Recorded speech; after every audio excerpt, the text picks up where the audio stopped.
सङ्घर्षपूर्ण जुझारु आशावादी वर्तमान र सुन्दर भविष्य भएको यो देश हो।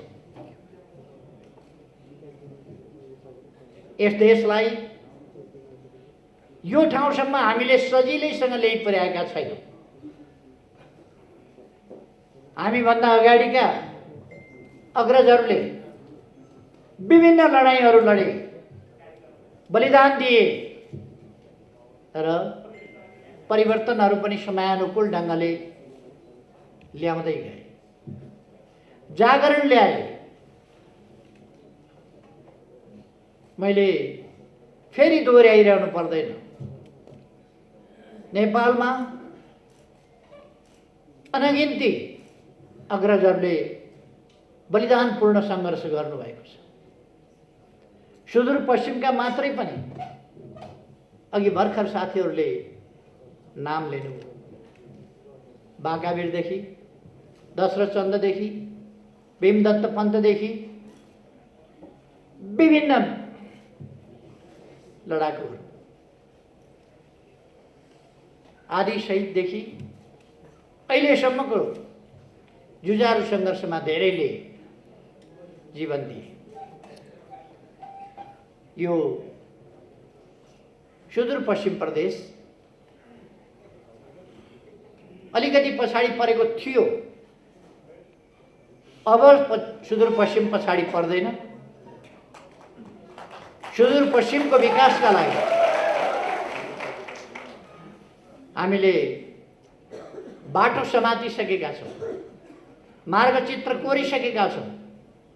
शिक्षाको क्षेत्रमा, स्वास्थ्यको क्षेत्रमा, सामाजिक विकासको क्षेत्रमा हामीले थुप्रै कामहरू, सामाजिक जागरणको क्षेत्रमा थुप्रै कामहरू गरेका छौँ।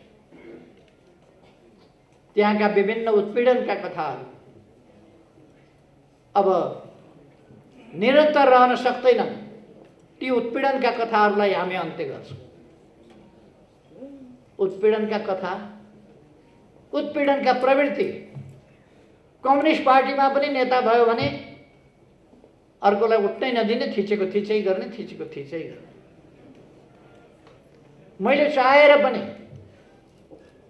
सुदूरपश्चिमबाट अहिले 4 जना मन्त्री यहीँ बसिरहनुहुन्छ।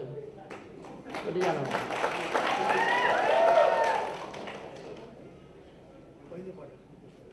सुदूरपश्चिमबाट 4 जना मन्त्री अहिले यहाँ बसिरहनु भएको छ। यो अवस्था ल्याउनका लागि केही मान्छेहरू अगाडि बढ्ने यात्राको डुङ्गा चढ्न मान्नु भएन, किनारमै छुट्नु भयो। उहाँहरूले डुङ्गा अगाडि बढ्न पनि दिनुहुन्न थियो, समाति राख्ने, पछाडि तानी राख्ने। अब उहाँहरू थाक्नुभयो, डुङ्गा उहाँहरूले रोक्न सक्नु भएन, डुङ्गा अगाडि बढ्यो। अब अगाडि बढ्छौँ हामी, उहाँहरू पछाडि छुट्नु। समयको डुङ्गा, गतिको डुङ्गा, अग्रगमनको डुङ्गा अगाडि बढ्यो, उहाँहरू पछाडि छुट्नु। उहाँहरूको सम्बन्धमा म खास केही भनिरहन चाहन्न।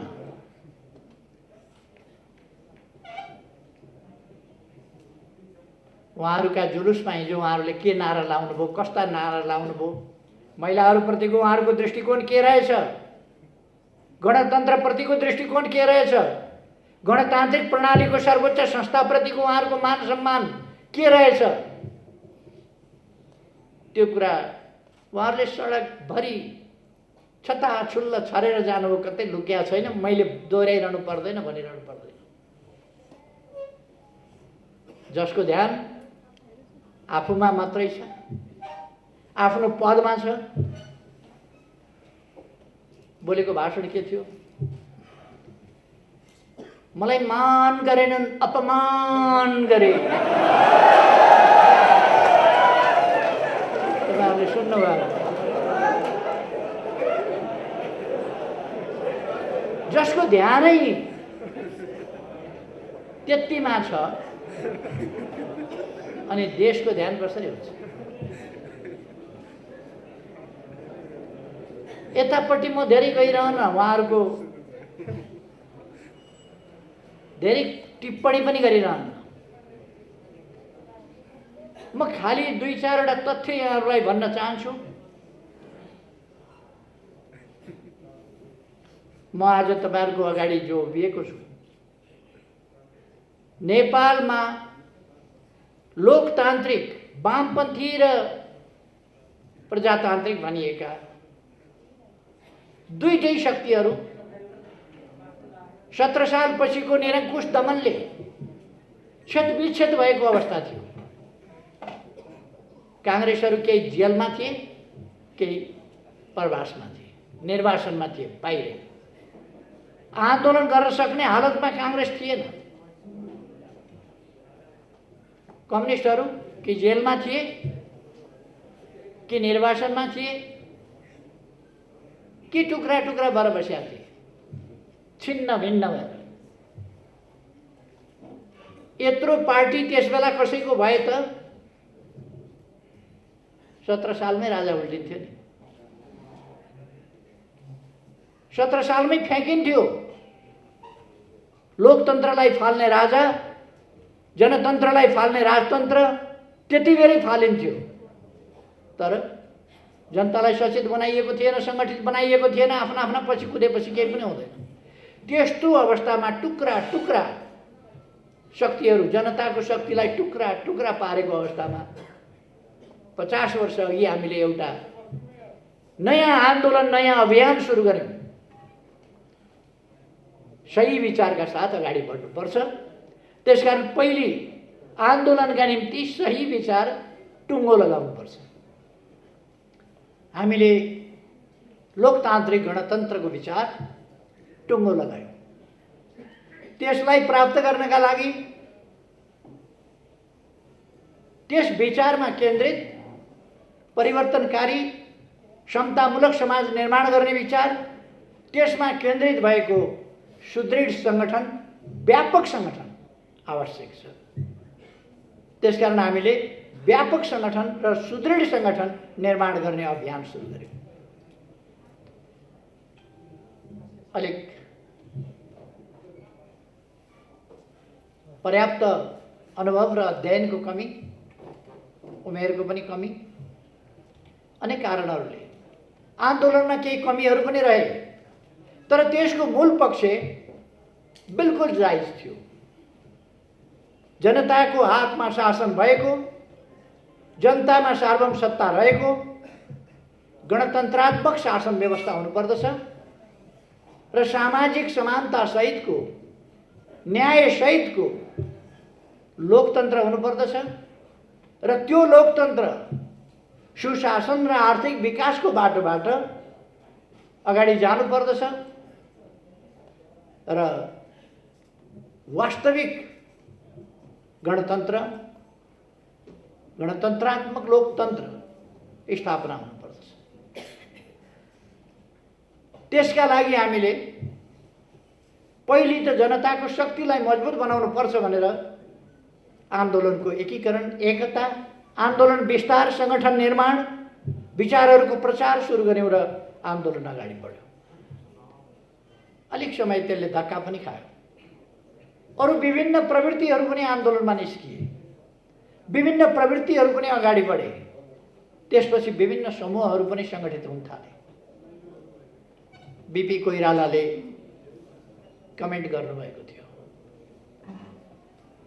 एउटा ठाउँबाट निस्किएको युवाहरूको एउटा साहसिक आन्दोलनले राष्ट्रिय राजनीतिमा यति प्रभाव पारेको छ भने कांग्रेस पार्टी जस्तो संस्था शिथिल भएर बस्नु हुँदैन। त्यो उठ्नुपर्छ र त्यसले लोकतन्त्रका लागि संघर्ष गर्नुपर्छ। म झापाका युवाहरूको नीतिसँग सहमत छैन, तर उनीहरूको बलिदानसँग, उनीहरूको काम गर्ने भावनासँग, उनीहरूको बलिदानसँग सहमत छु र त्यो बलिदानलाई म प्रशंसा गर्छु। बीपी कोइरालाले भनेको थिए। यसको अर्थ नेपाली कांग्रेसलाई पनि त्यस आन्दोलनले ऊर्जा दिएको थियो। एकीकरण र एकताको नयाँ सिलसिला त्यहाँबाट सुरु भयो। त्यस सिलसिलाले अनेक जागरण ल्यायो, अनेकतिर समूहहरू, अनेक संगठनहरू निर्माण हुँदै गए। एउटा धार झापा आन्दोलनको धारको रूपमा अगाडि बढ्यो। त्यो झापा आन्दोलन, त्यसपछि कोअर्डिनेसन केन्द्र, त्यसपछि नेकपा माले, त्यसपछि एमाले हुँदै अगाडि बढ्यो। अर्को धार न्युक्लियस, चौथो महाधिवेशन, मसाल, कहिले मोटो कहिले पातलो, विभिन्न ढङ्गले त्यो माओवादी हुँदै त्यो अगाडि बढ्यो। र हामीले सोच्यौँ विभाजित रहन दियो भने आफैले आफ्नै विरुद्ध, आफैले आफ्नै बीचमा खण्डन मण्डन जस्ता स्थितिहरू, आफ्नै बीचको प्रतिस्पर्धाले आन्दोलनलाई एकजुट भएर परिवर्तनको पक्षमा लान मद्दत पुर्याउँदैन। त्यसकारण एकताबद्ध हुनुपर्छ। मैले त्यो सोचेँ, प्रचण्डजीसँग प्रस्ताव राखेँ।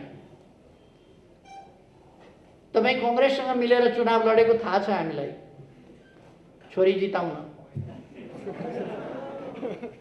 छोरी जिताउन नसकेपछि मतपत्र च्यातेर प्रजातन्त्रको धुजा पार्न, त्यसका लागि तपाईँ कांग्रेसमा जानुभएको थियो। खासै उपलब्धि केही पनि भएन। हामी मिलौँ, हामी मिलेर अगाडि जाउँ। हाम्रा